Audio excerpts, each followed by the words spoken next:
Welcome everybody back to Boost in Motion, guys, and this is why I hate living in Brooklyn. It's just too close to the parking, and I want to let you guys know a secret. This thing has been broken for quite a while. I never talked about it in the video, but that actually broke. But anyways, let's jump in the car. I want to talk about how they may be getting rid of the Q60. Yes, Infiniti might be getting rid of it. Let's hop in the car. Let's talk about it.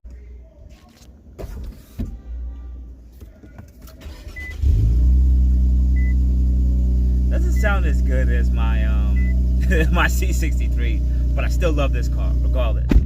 Anyways, guys, let's talk about it. Let me just make sure my phone isn't connected to this on Bluetooth, and we're gonna have to turn the AC on in here. So anyways, let's jump into it. So if you guys don't know, there's a couple of news going around stating that Infiniti may be cutting the Q60 from their lineup. Now, in this video, I want to talk about some facts and some of my feelings about this, and what do I think is going to be next for the Q60 possibly in the future as a Nissan Infiniti enthusiast. But before I get into the video, guys, if you're new to the Boost in Motion family, you never really watched any of my videos, go check out some other videos. Check out the racing videos. That's what people usually like. But on this channel, I mainly deal with Nissan and Infiniti, but I also am current owner of a Mercedes C63 also, which I'm learning about, and I really do enjoy that car too. So definitely tap in with me. Check me out at Boost in Motion on IG, Facebook, and boostinmotion@gmail.com. Also, if you made it to this part, guys, if you watch any YouTubers videos and you really watch their videos a lot, just hit the like button. It's something that you guys can do for free, and you'd be surprised how much this stuff can really help that YouTuber continue to grow his channel. Such as me, I'm trying to grow to my channel to 50,000 subscribers. So I'm gonna start saying that in all my videos, how I want to grow it to 50,000 subscribers by the end of the year. Yes, guys, let's speak that into existence. Anyways, so let's jump into it. This is actually good because this video will probably be up for the next couple of years too. So we'll see if we ever make there. Anyways. So as a current owner of a 2017 Infiniti Q60, right? Also been an owner of a 2018 Q50 VR30 and a 2015 Q53.7 and and other models that I've had. I've always had Nissan Infiniti vehicles.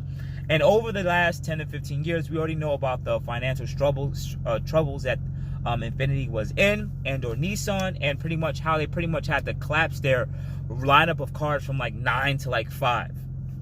So at the current moment in 2021, they only have the Q50, Q60 for sale, and like 3 other crossover utility vehicles. I think 3 or 4. So about 6 cars, right? And if you live in America in this day and age, people are going more into crossovers. Those are the cars who are high volume sellers, or compact cars such as smaller Civics and smaller cars. And also now we're going into the day and age where electrification is becoming more of a thing. We're moving away from gasoline powered cars. If you go overseas, a lot of the cars are going to be either have to be hybrid or fully electric by a certain period. And even some states such as California want to have full electric by a certain period and a certain time too. So knowing that we're moving forward with this, why does this apply to the Infiniti Q60? Well, in all honesty, Infiniti wants to move forward into electrification. This they stated about 3 years ago. So they know that that's part of the future. So they've been working on different technology, such as in the black Q60S, which never came out. But I just want to throw a little sidebar here. The Infiniti Q60 Black S would have been perfect for right now. And here's why I'm saying what I'm saying. There's a bunch of sport sedans and coupes right now that are high performance hybrid vehicles, such as the C63, which is going to be a 4-cylinder turbo hybrid. Yes, so we're gonna live in a day and age where you're gonna have powerful cars that are more on the performance end, but they're gonna be hybrid electric or electric cars. So the Q60 Black S would have been perfect car for Infiniti to bring out right now. So they were actually ahead of their time, but they were just too afraid to actually take the initiative. But anyways, let me go back to it. So knowing that electrification is part of the future, Infiniti wants to move forward in that. Looking at their lineup right now, none of their cars are even, from what I know right now, are even hybrids. The last hybrid was the Infiniti Q50. And all the newer models from the QX50, QX55, and QX60, they're still using some very old technology, or with the exception of the QX60, it has a 9-speed auto, and the QX50 and the QX55 use a 4-cylinder turbo with variable compression variable compression motor. So there's nothing exciting coming out that camp. And looking at the sales in the last from 2019 to 2020, with the exception of what happened, in 2020 and 2021, the sales of the Q60 went up slightly. But this car is not a high volume seller. No people don't run out to Infiniti to go and get the Q60. So here's the number one reason why I don't think a lot of people run out and go get this car. To be quite honest with you, it is a dated car. Yes, I think it's still one of the best looking coupes on the market right now, but compared to other coupes on the market, such from Audi, from Lexus, from Mercedes, BMW, this car just doesn't offer the same I would say creature comforts and gimmicks that people are wowed about than compared to those cars. Then this car just doesn't have it. So I think that's one of the things, one of the two things that actually make this car more dated. The looks, this car has been out a while. Two, the infotainment, a lot of stuff, gimmicks on the inside that people really rush for. Also, three, I would say will be driving experience. And why do I say driving experience? Compared to some of the BMWs like the 440 and the Audis and stuff, those cars are still more performance oriented. I think this car is actually more on the luxurious side than actually being more luxury sports oriented. So this car is for a specific type of driver, a driver that wants to get a car. Bear with me, guys. I'm just trying to fix this a little bit. This car is for the type of driver who wants more of like kind of a luxury cruiser coupe. And that's really it. They have nice aesthetics, has decent power, and that's where it pretty much ends. So some of that, well, what we would more want from a driving feel would actually come from those other brands. So people really usually just jump into those. Also on top of that, what I would say as a dislike, as a current owner, is there's no real top level. And what I mean by that, so if you go to BMW and you go get a 430, there's an upper brand, a 440 or upper trim 440. Then if you really want this, you can go to an M4. So what happens with that is you give people choices, right? Now we know that the Q60 has 3.0T and a 3.0T Sport. And at one time it used to be a 2.0T that was available, which they scrapped because it wasn't really selling in high volumes, which makes sense. So they wanted to actually give you guys less choices so you can make a better choice. But there's no top tier performance level model. And that is what I'm saying. Some of you guys are going to say, but the Red Sport is. No, it's not. The Red Sport is a upper trim performance level model. But it can never compare with like an M4 or any other sport luxury coupes that are on the market. So I believe the fact that the car, I would say another thing is, Infiniti and or with the Q60, it lost what its essence was, like what made it an actual sports luxury type of car. I feel like they just took an opposite role. And no, the car doesn't knock doors. It doesn't speak to much car enthusiasts or the people who want to hop in these cars. It was cool to want to get a G37 or a G35 back in the day because it just seemed competitive. Everybody know, I got a G35, oh I like that car. A G37, I like that car. I got a Q60. It don't really ring bells. You have a better chance of saying, yo, I got a Q50 and people know what that is. But even then they'd be like, oh, that's a mom's car. It's a soccer mom's car, you know? So I think that the car doesn't really have any identity. And that's what I think the Q60 is mainly missing. Now, so knowing that their sales are super low, not a lot of people come to get this car for what it actually has. You know, pretty much after that, like, why should they continue making this car? The only reason I can see them continuing to make it is because it's the only sport coupe in their luxury brand. Think about having a luxury brand and not having a sports coupe anymore. So let's talk about what can the future actually hold. Knowing that they want to go with electrification, knowing where the brands are going with, majority of brands are making either crossover sport utility and or sport utility vehicles or vehicles that are hybrid and or electric. I don't really see why this car would actually continue to be made unless they change up the drivetrain for you, the drivetrain experience. And what do I mean by that? So let's say right now 2021, they haven't come out with a 2022 model yet, I don't believe, but they probably will come out with a 2022 model, which means they had 2017, 2018, 2019, 2020, 21, 22. So that's about 6 years as usual. How long most cars actually last. They never really change up anything aesthetically in the front bumper. Usually they change up the bumper cover. They haven't even done that on this car. There's no aesthetic changes. So I think they're going to let this car just run its course, and that is going to be it. So if they change the drivetrain, I would see them making a hybrid drivetrain. I would see them well, at this current moment, you have to think about they have electric cars that's on Nissan, right? Anything that's like in Nissan / hybrid type of technology, you can see carried over into Nissan, into Infiniti if it might be possible. So you do have some hybrid vehicles in Nissan, and you do have some hybrid vehicle. Then you also have some specific motors that they already are developed. If they made a hybrid Q60, they still would want it to be a decently powered Q60. I don't really see much 300 horsepower, 400 horsepower hybrids, performance-oriented hybrids in Nissan. So I don't see where that technology would actually be created or passed over, unless, like they were talking about, the GTR and possibly making that some high-performance hybrid in the future. It has to start with a specific vehicle in either Nissan or Infiniti that has this type of technology, and they just branch over into it. So I wouldn't know what specific engine they would really use. I just wouldn't understand it other than what was in the Black S already. So unless they take the same technology they developed in a Black S Q60 and watered it down and now made it more an affordable package, which they can do, other manufacturers are doing the same thing, I can see that's a possible thing. I don't think they would still, hear me out.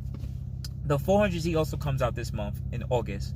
And that means that motor is going to be around probably, if it is going to be VR30, it's probably going to be around for the next 6 years.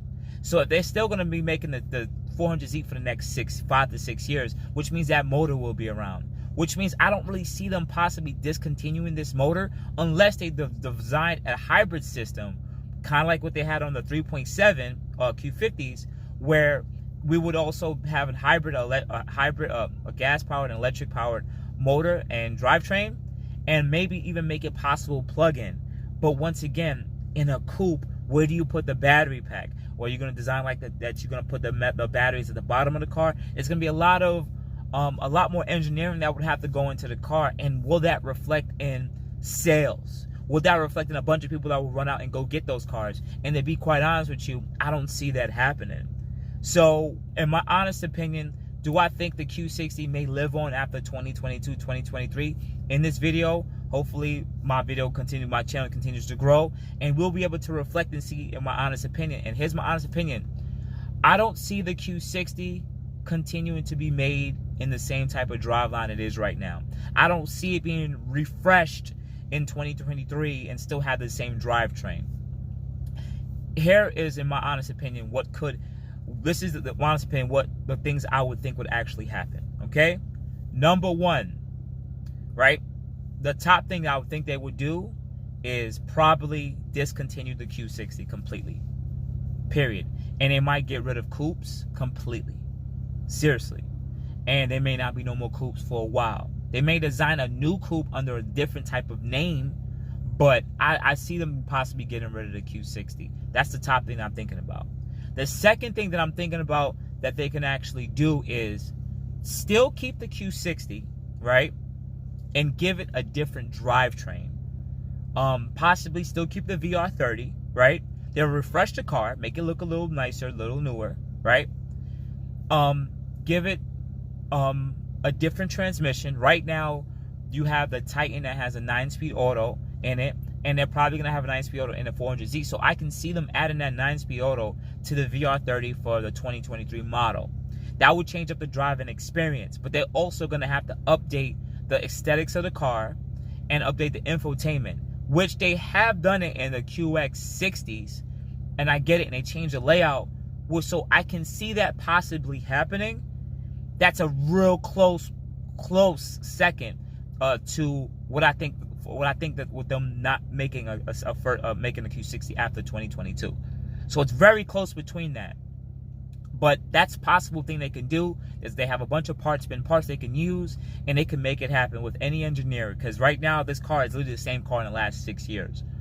The third option I would throw out there is they try to make it a hybrid, some kind of performance hybrid. I think this is the smallest percentage on what I think could happen.